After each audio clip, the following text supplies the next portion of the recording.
Y el día de hoy lo que quiero compartir es un poco lo que estamos haciendo en México. Han tenido la oportunidad de escuchar ideas extraordinarias en estos días en torno a la libertad, estos principios tan importantes para construir sociedades más libres, más solidarias, más prósperas. Y lo que nosotros estamos haciendo en México es cómo llevar estas ideas a la práctica, cómo dar el siguiente paso. Yo no soy claramente un académico, tengo 29 años. Sigo aprendiendo muchísimo todos los días. No soy economista de profesión, estudié negocios internacionales y ahorita les voy a contar cómo la vida me fue poniendo en este camino en el que hoy ya llevamos 6 años recorrido. Entonces, pero antes de entrar a esta historia, quisiera compartir con ustedes una reflexión que escuché hace tiempo que me parece muy interesante para entender la libertad desde otro punto de vista.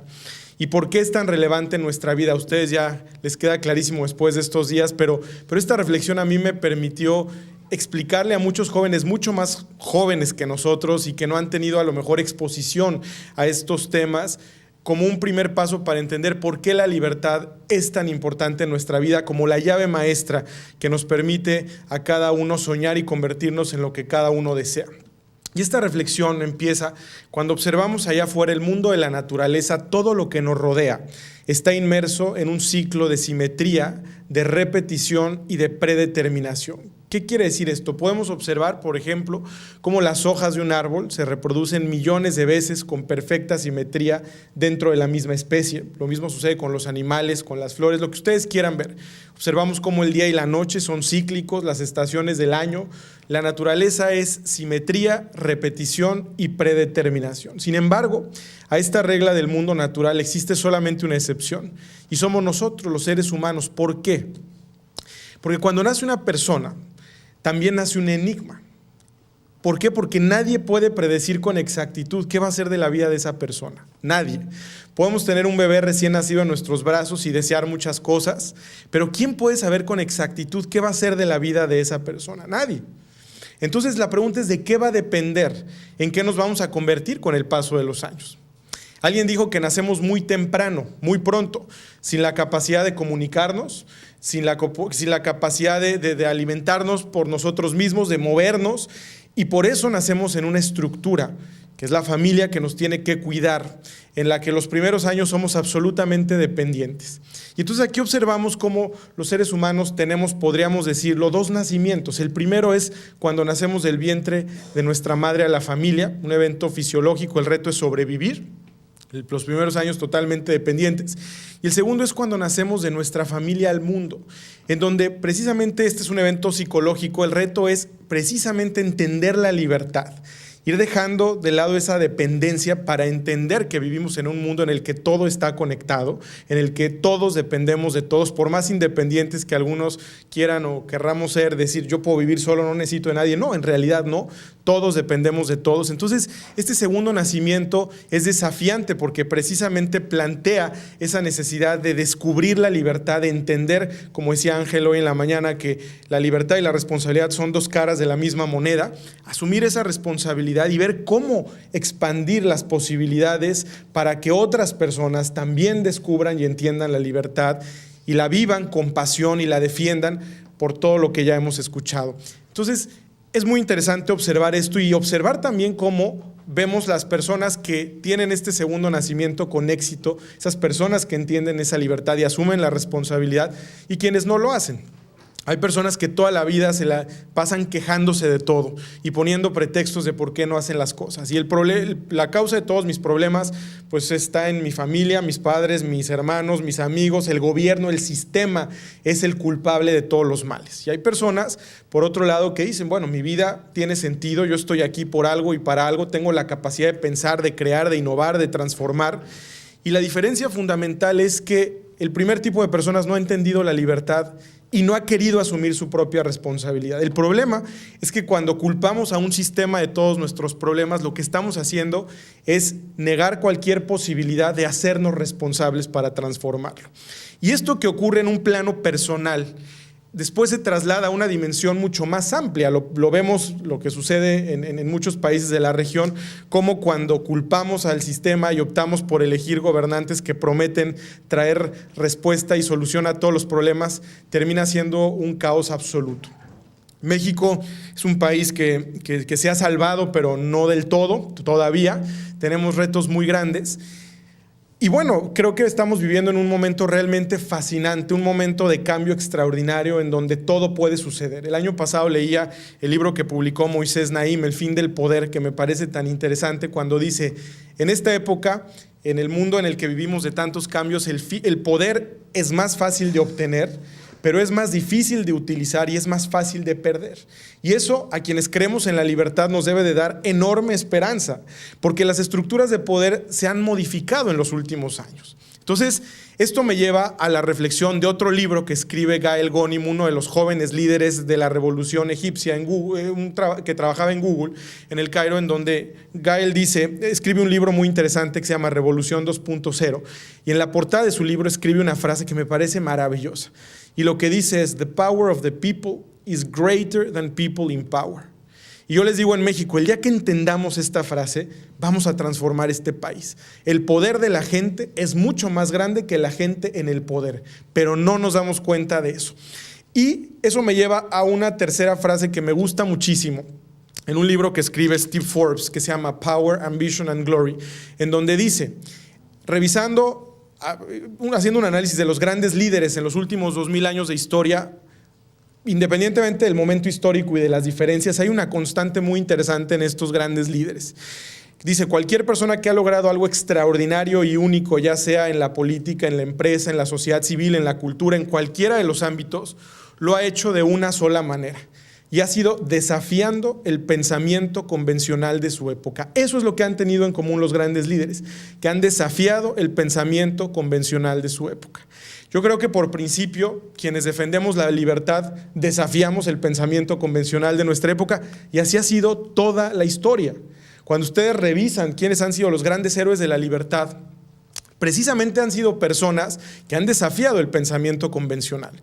Personas que en lugar de preguntarse por qué y por qué y por qué pasa lo que pasa, se han preguntado por qué no podemos vivir en una sociedad distinta, por qué no podemos aspirar a tener mayor libertad, por qué no las instituciones pueden funcionar de una manera diferente. En fin, entonces todo esto se los comparto porque nos tiene que llenar de esperanza saber el mundo en el que estamos, de tantos cambios, como escuchaba también, que tiene que convertirse en una gran noticia para todos. El futuro no está definido y eso lo tenemos que entender y lo tenemos que transmitir a la gente. El futuro no está definido, somos nosotros, cada uno, quienes podemos y debemos influirlo, construirlo, y eso nos tiene que dar gran esperanza. Entonces, hace unos meses conversaba con el profesor Mohamed Yunus, Premio Nobel de la Paz, y decía, ustedes son la generación más rica en la historia de la humanidad. Y ahora que veíamos, Martín, estas gráficas que nos ponía, no es evidente, pero lo que él decía es, ustedes son la generación más rica en la historia de la humanidad, porque ni sus padres, ni sus abuelos, y mucho menos hacia atrás,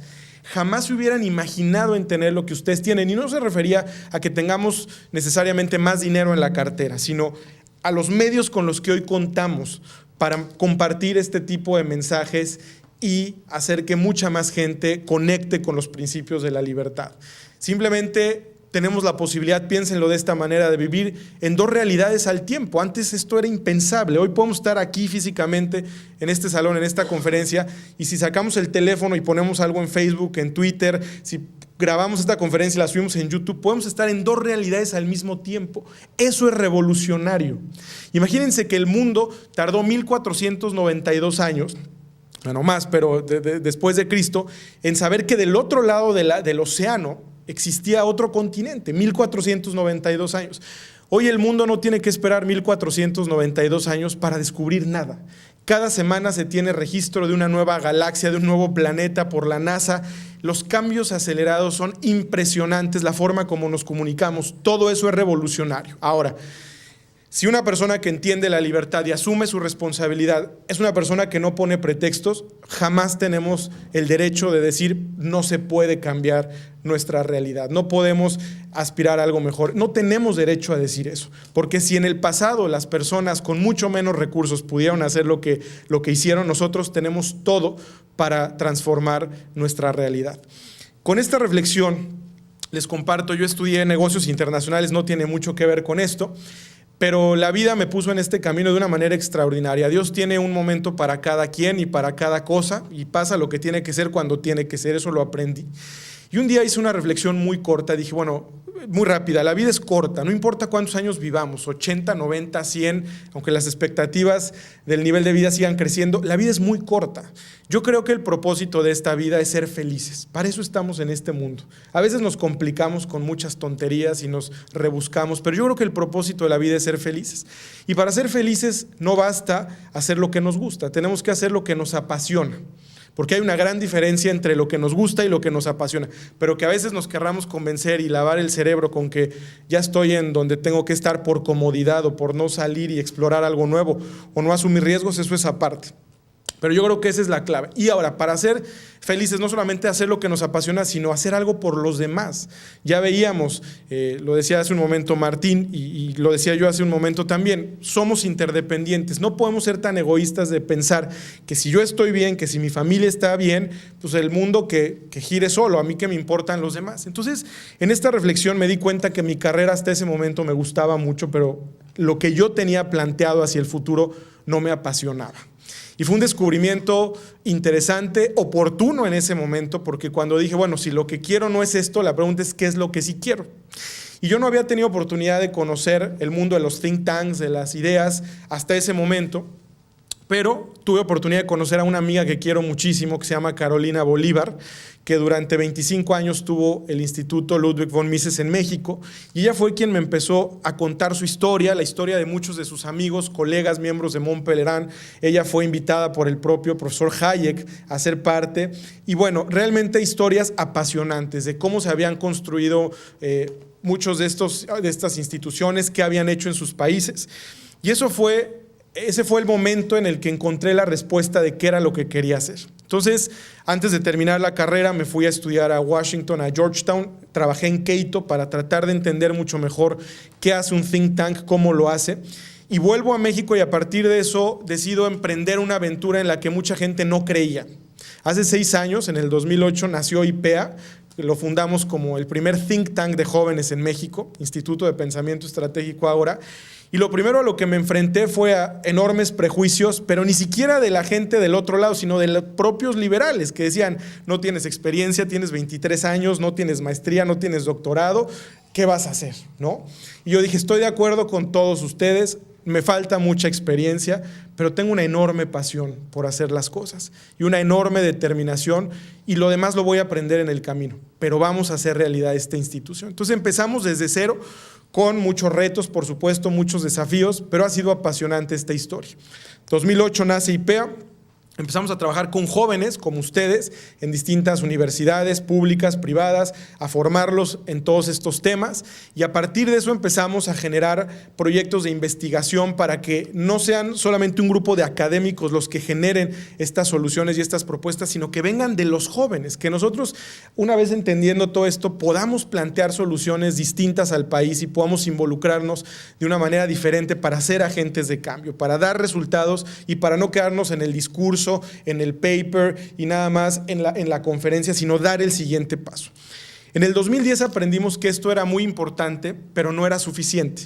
Y siempre hemos sido inconformes en el mejor de los sentidos, de querer hacer más y más hasta ver que logramos lo que queremos. Miren, mucha gente yo he encontrado que le gusta la simulación, ir a los eventos, tomarse las fotos, decir fui aquí, fui allá.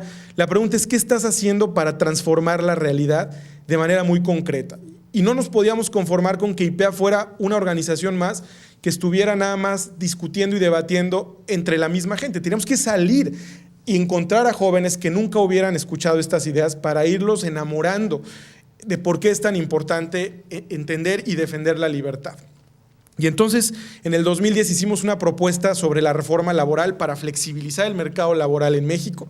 Fuimos a la Cámara de Diputados a ver al entonces secretario del Trabajo, del gobierno del presidente Calderón.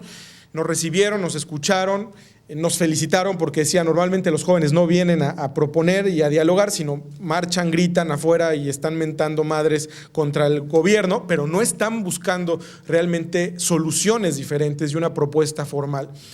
Y fue una gran experiencia, pero no pasó nada. O sea, realmente después de que nos recibieron no hubo grandes cambios como queríamos. Y eso nos dejó profundamente insatisfechos, pero con una enorme lección. Porque dijimos, a ver, no estamos aquí para simular. Si hoy intentamos a través de este camino y las reglas del juego no funcionan a favor del ciudadano, ¿qué tenemos que hacer cuando no existe una alternativa? La opción es crearla.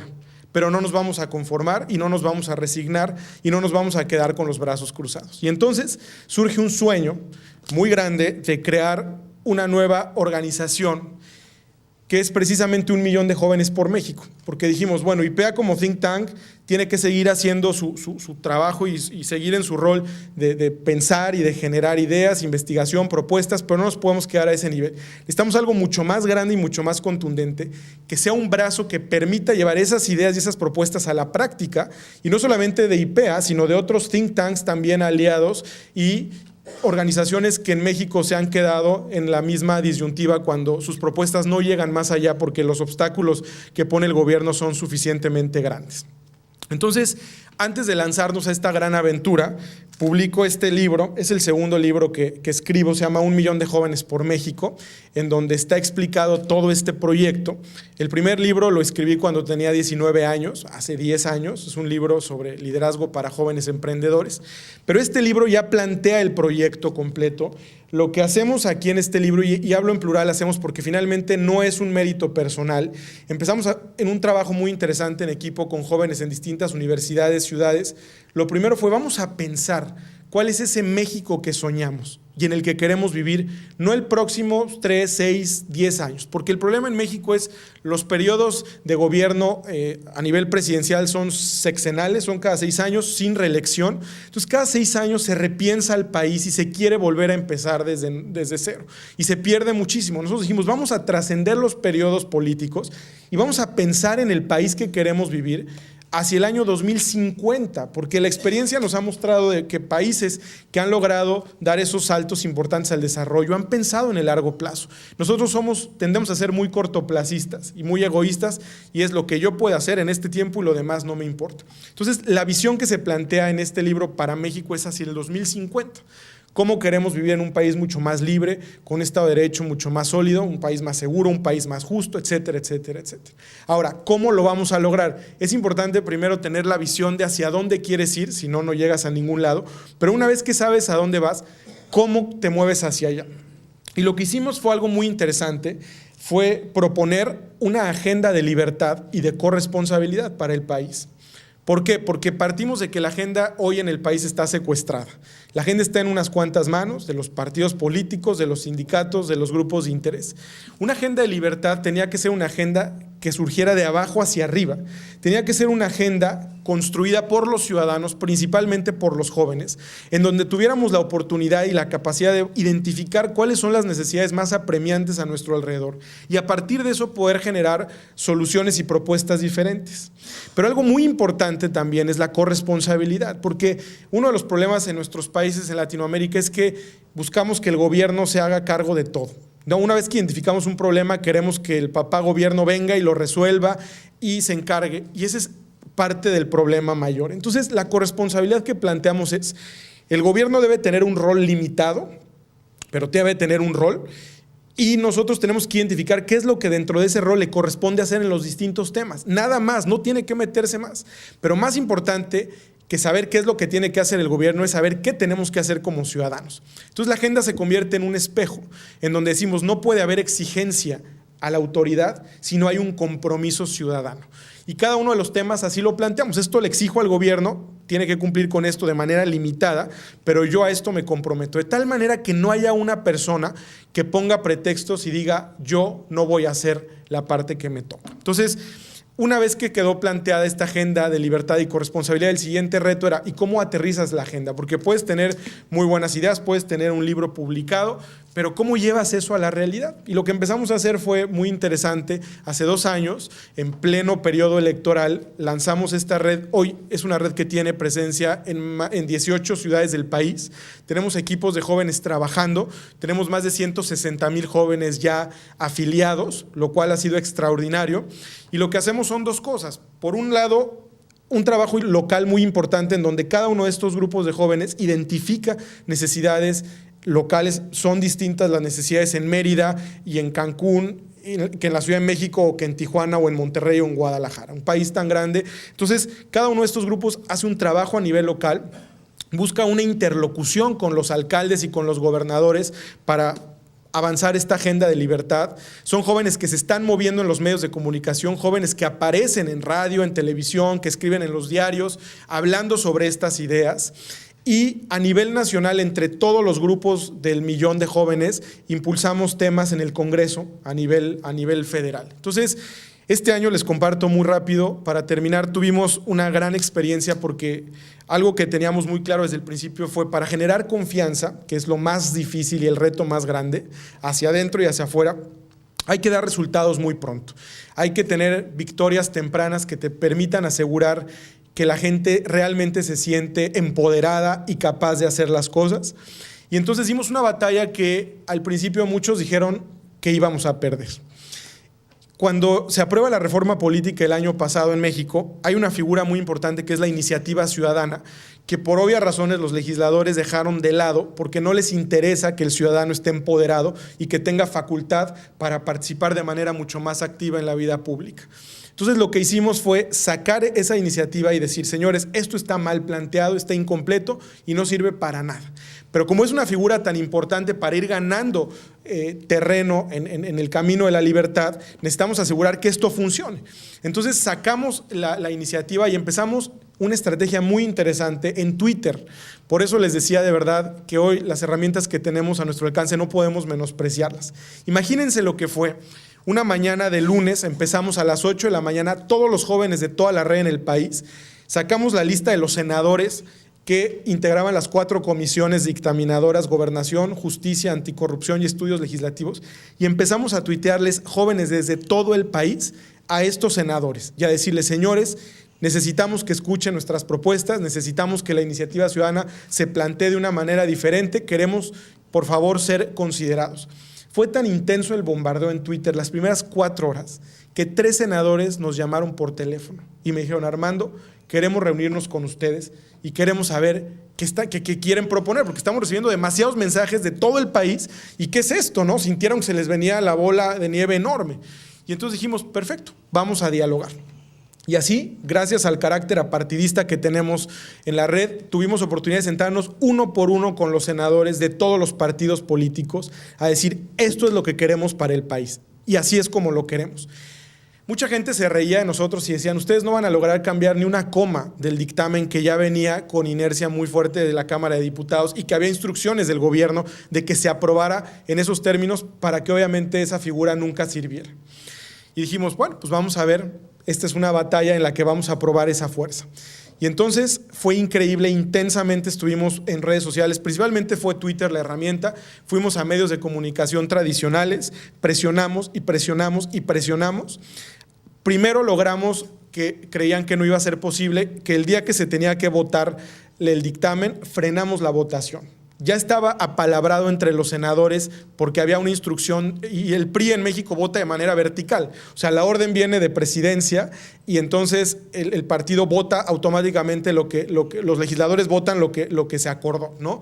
Entonces, ese día logramos poner a la derecha y a la izquierda de nuestro lado a los senadores del PAN y del PRD y de esa manera frenamos la votación. Y una vez que frenamos esa votación para impedir que pasara algo que no iba a servir de nada, se abrió un debate mucho más amplio y eso permitió que se incorporaran todas nuestras propuestas.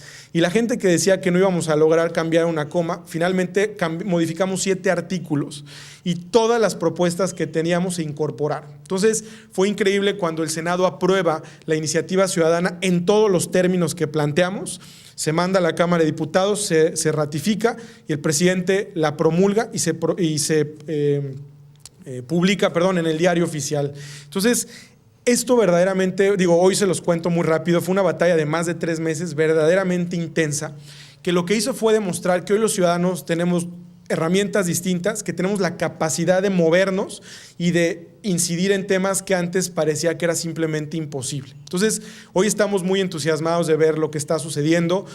Hemos ido ganando el respeto de mucha gente en el gobierno, de los empresarios, porque dicen, bueno, este no es un grupo de jóvenes nada más que habla y habla y habla, sino que realmente, además del trabajo local que se está haciendo en cada una de las ciudades, que es muy importante, están también logrando incidir en temas que a nivel nacional van a tener un impacto muy grande. Entonces, eso ha sido importantísimo.